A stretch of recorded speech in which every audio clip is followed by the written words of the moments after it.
Hi, good morning, everyone. Welcome to the 8th U.S.-Iraq Higher Coordinating Committee session. It's my honor to introduce Secretary of State Antony Blinken. Thank you. Well, good morning, everyone, and so good to see you all here today. Before getting to the HCC, let me just comment briefly on the events of the last few days. Over the weekend, as you know, Iran launched hundreds of missiles and drones against Israel. This was an attack unprecedented in its scope and in its scale. In its scope because it represented the first direct attack by Iran on Israel, and its scale because, as I said, there were more than 300 munitions fired, including ballistic missiles, as well as land attack cruise missiles and drones. Thanks to Israeli air defenses, as well as support from other countries, including U.S. military assets, virtually all of the incoming projectiles were destroyed and shot down. As President Biden underscored to Prime Minister Netanyahu, the U.S. is committed to Israel's defense. And I think what this weekend demonstrated is that Israel did not have to and does not have to defend itself alone when it is the victim of an aggression, the victim of an attack. In the 36 hours since, we have been coordinating a diplomatic response to seek to prevent escalation. Strength and wisdom need to be the same sides, the different sides of the same coin. I've been in close communication with counterparts in the region, and we will continue to do so in the hours and days ahead. We don't seek escalation, but we'll continue to support the defense of Israel and to protect our personnel in the region. Now, for today, let me say how pleased we are to welcome our Iraqi colleagues here to Washington, and I'm particularly glad to have the Deputy Prime Minister here with us this morning to kick off what is the second U.S.-Iraq Higher Coordination Committee with the Sudani government. We just had an excellent meeting with Prime Minister Sudani. I'm grateful to him for receiving us this morning, and of course we look forward to a meeting shortly between the Prime Minister and the President. But I think everything we're seeing today highlights the importance, the value we attach to the relationship between the United States and Iraq, a partnership that's genuinely 360 degrees in everything that it covers in bringing us together. Prime Minister's visit to Houston and to Detroit is another indication of the breadth and depth of the relationship, not only between our countries, but also between our people. Through the HCC and the meetings today, we are working to strengthen and expand that 360-degree partnership. We're focusing on a half a dozen issues, including energy security, democracy, the rule of law, climate and water. The American private sector remains very interested in engaging, in investing, in lending its expertise to Iraq, especially when it comes to energy. Through these efforts, we look forward to helping advance the Prime Minister's affirmative agenda and seeing Iraq succeed. So, this HCC carries forward the vision of a long-term relationship of cooperation and friendship that was laid out in the 2008 Strategic Framework Agreement. Our mission today, our goal today, is to make concrete progress on that vision, to continue to transform it into reality, and a reality that benefits people in Iraq, benefits people in the United States, benefits people in the region. And with that, it's a great pleasure to welcome Minister Tamim and to have you here today. Mr. Minister.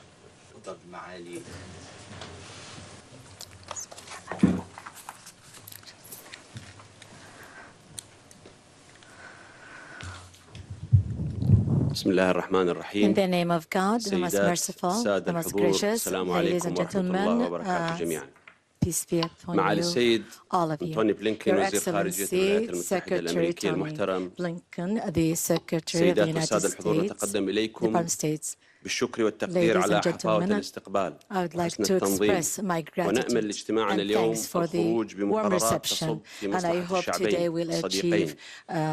معالي السيد أنتوني بلينكن نجتمع اليوم في جولة جديدة للجنة التنسيق العليا HCC ويحدون الأمل نحو تعزيز وتعميق علاقتنا الثنائية مع الولايات المتحدة الأمريكية الصديقة.